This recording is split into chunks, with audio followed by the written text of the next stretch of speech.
दोस्तों नमस्कार। दोस्तों मैं विमल शाही आप सभी लोगों का अपने चैनल में स्वागत करता हूं और उम्मीद करता हूं कि आप लोग सब लोग स्वस्थ होंगे एवं मस्त होंगे। सभी राष्ट्रवादियों और सनातनियों से ये निवेदन रहेगा कि आप लोग मेरे चैनल को सब्सक्राइब कर लीजिए और मेरे वीडियो को लाइक एवं शेयर भी कीजिए। दोस्तों, अंधेर नगरी चौपट राजा टकेसर भाजी टकेसर खाजा। आज दोस्तों बिहार में जिस तरह से भगोड़े खान सर की गिरफ्तारी पर पटना सिविल कोर्ट ने रोक लगाई है, उससे देखकर तो यही लगता है कि बिहार में न्यायपालिका में बिल्कुल अंधेर नगरी छाया हुआ है। और जिस फैजल खान ने, जिस खान सर ने अपने गार्ड्स द्वारा गोली चलवाया, मीडिया में आकर झूठा बयान दिया और झूठा एफआईआर किया, तो जिसके ऊपर एफआईआर हुआ रोशन सर वो जेल में बंद हैं। और जिसने गोली चलवाई या चलाई वो उसके लिए कोर्ट कहता है कि चूंकि इसने गोली नहीं चलवाई इसलिए इसकी गिरफ्तारी पर रोक लगनी चाहिए। वाह रे वाह वाह। तो जिसने गोली चलवाई या चलाई उसकी गिरफ्तारी पर रोक लगनी चाहिए, और जिसके ऊपर गोली चलाई उसको न्यायपालिका ने जेल भेज दिया है।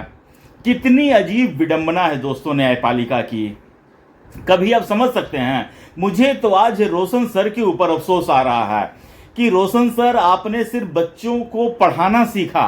काश आप इस फैजल खान की तरह थोड़ी सी क्रिमिनल एक्टिविटी में भी इन्वॉल्व हो जाते, थोड़ा पता कर लेते कि कैसे बेल लिया जाता है, कैसे पुलिस से भागा जाता है, ये सब थोड़ा आप सीख लेते तो आज आप जेल में नहीं सड़ना पड़ता आपको। आप सिर्फ बच्चों के पीछे पड़े रहें। आप उतना कंट्रोवर्शियल कुछ किए नहीं। आप मीडिया में, सोशल मीडिया में प्रधानमंत्री ऊपर, रक्षा मंत्री के ऊपर ये सब कभी बयान दिए नहीं। आप सिर्फ बच्चों को पढ़ाने से मतलब रखें। और ये देखिए फैजल खान उल्टा पुल्टा ये वो बोल के कौन बनेगा करोड़पति हो गया, कपिल शर्मा शो हो गया, यहाँ हो गया, वहाँ हो गया, हर तरफ घूम आए। आप सिर्फ बच्चों के पीछे पड़े रहें। काश थोड़ा सा ये सब भी आप सीख लेते रोशन सर, तो आज आप जेल के पीछे नहीं होते।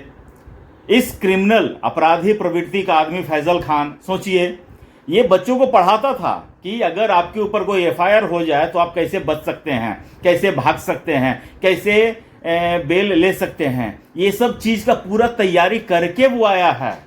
और मुझे तो लग रहा है कि इतने दिन जो पटना में जो छिपा रहा, 5 दिन तक 6 दिन तक गायब रहा, मुझे लगता है कि इसको बचाने में इसके द्वारा जो दरोगा में चयनित परीक्षार्थी कि अभी दरोगा हैं, उनमें से बहुत सारे लोगों का योगदान रहा होगा, मैं इतना कह सकता हूं। और इतने दिनों तक फरार रहने के बाद बीएनएस की धारा 109 में, जबकि एडवांस बेल की अनुमति नहीं है, फिर भी इसको बेल मिल गया। तो आज मैं इस वीडियो को बनाने पर बेबस हूं दोस्तों कि क्या न्यायपालिका में जंगल राज चल रहा है कि एक निर्दोष को आप जेल में डाल दे रहे हैं, और जिसने गोली चलवाई, जिसने ये कहा कि तुम गोली चलाओ, जो होगा सो हम समझ लेंगे, तो क्या न्यायपालिका खान सर के आगे झुक गई है? क्या खान सर जो हैं या फैजल खान आज न्यायपालिका या बिहार सरकार से ऊपर उसकी पहुंच है? अगर ऐसा है तब तो कोई बात नहीं, हम लोग सब खान सर के आगे नतमस्तक हो जाते हैं। और अगर प्रशासन या फिर राज्य या फिर न्यायपालिका ऊपर है तो फिर एक बेगुनाह रोशन सर जेल के अंदर कैसे हैं, और ये अपराधी प्रवृत्ति का आदमी फैजल खान बाहर कैसे है? और कोर्ट में दोस्तों, कोर्ट में इनके जो वकील हैं वो काफ़ी चालाक वकील हैं, तभी तो ये इसको बचाने में सफल रहे हैं। जो सरकारी वकील हैं वो कह रहे हैं कि इसने गोली चलाई, तो उधर से कह रहे नहीं इसने गोली चलवाई नहीं, हवाई फायरिंग की है। मतलब दोस्तों इस तरह से क्राइम को जस्टिफाई किया गया कि आप कहीं भी जाकर आप गोली चला सकते हैं, हवाई फायरिंग कर सकते हैं, बस उसे मरना नहीं चाहिए, उसके बाद आप अपराधी नहीं हैं। ठीक है ना? और कहा जा रहा है कि इससे किसी की हताहत नहीं हुई। पूरा एरिया दोस्तों वो स्टूडेंट्स एरिया था। स्टूडेंट्स एरिया में आप गोली चला रहे हैं या चलवा रहे हैं, कहते इससे कोई हताहत नहीं हुआ है। क्या बच्चों के मन में दहशत नहीं फैली है? तो दहशत फैलाना भी तो एक अपराध है। इन सब चीजों को न्यायपालिका ने बाईपास कर दिया है। पता नहीं दोस्तों, मुझे कहना चाहिए या नहीं कहना चाहिए, लेकिन आज मैं इतना कह रहा हूं कि अगर लोकतंत्र के 3 पिलर हैं ना, तो मैं आज ये कह सकता हूं बड़े संतोष के साथ है कि तीनों के तीनों पिलर जो हैं पूर्णतः भ्रष्ट हैं। चाहे न्यायपालिका हो, चाहे कार्यपालिका हो, चाहे विधायिका हो। कार्यपालिका का तो आप देख ही रहे हैं, उनका काम है कि जो भी विधायिका नियम बनाते हैं उसका पालन करवाना, लेकिन भ्रष्टाचार में सबसे ज्यादा कार्यपालिका ही लिप्त है। तभी तो बड़े बड़े पुल गिरते हैं और आए दिन देखते हैं किसी भी सरकारी अधिकारी के ऊपर छापा पड़ता है। अभी तो बिहार में सबसे बड़ा स्कैम चल रहा है, टेंडर घोटाला, जिसमें एक आदमी ऋषु सिंह जो है वो सरकारी अधिकारियों को पैसा देता है और उसके बदले टेंडर पाता है, और टेंडर के बदले में सुख सुविधाएं, फॉरेन ट्रिप्स, महंगे महंगे फोन, सोना चांदी, ज्वेलरी सारा देते हैं। और एक भी सरकारी आदमी के आप यहाँ छापा डाल दीजिए दोस्तों, उसके पास मल्टीपल प्रॉपर्टीज मिलेंगे।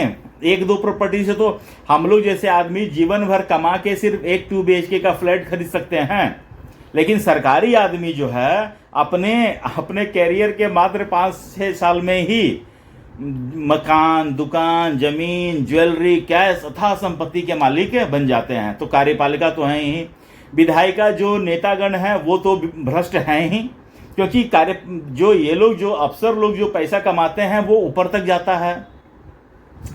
और न्यायपालिका भी भ्रष्ट है दोस्तों, मुझे कहते हुए बड़ा अफसोस होता है, लेकिन जब न्यायपालिका न्यायाधीश महोदय के घर से नोटों से जले हुए बंडल मिलेंगे तो, और इस तरह के अगर फैसले आते हैं, ठीक है ना, कि अपराधी प्रवृत्ति के आदमी, मतलब कि आप भरे बाजार में आप गोली चलाइए, फायरिंग कीजिए, वो अपराध की श्रेणी में नहीं आता है। हाउ कम इट इज, ये कैसे हो सकता है?